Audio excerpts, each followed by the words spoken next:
আসসালামু আলাইকুম। আপনারা দেখতে পাচ্ছেন নদীর আইড় মাছ ভুনা রান্না হবে। এর জন্য প্রয়োজনীয় উপকরণ প্রথমে দিয়ে দেওয়া হচ্ছে। প্রথমে তেল, তারপর পেঁয়াজ দিয়ে ভালোভাবে নেড়ে নিতে হবে। এরপরে কাঁচামরিচ থেকে দিয়ে আবার ভালোভাবে নেড়ে দিয়ে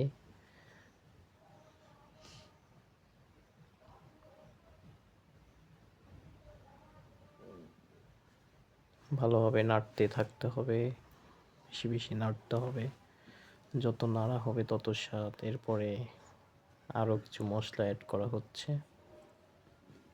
এরপরে একটু পানি দিয়ে ভালোভাবে নেড়ে দিতে হবে।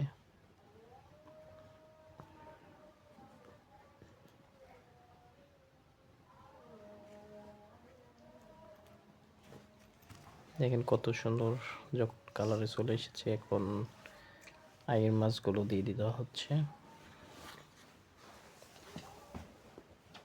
এরপর ভালোভাবে নাড়তেই হবে।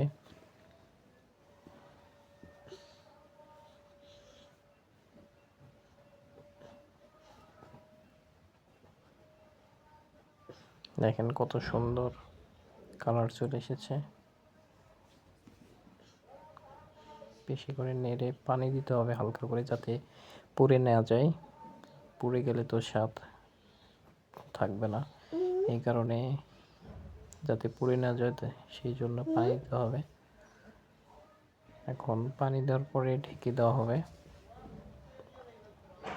এখন ঢেকে দিয়ে কিছুক্ষণ অপেক্ষা করব, যাতে ভালোভাবে বলক ওঠে। এরপরে বলকটা উঠে গেলে নামিয়ে ফেলতে হবে।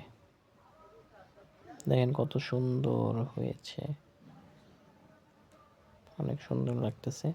এভাবে আপনারা বাসায় খুব সহজে ঝটপট মাছ রান্না করতে পারেন।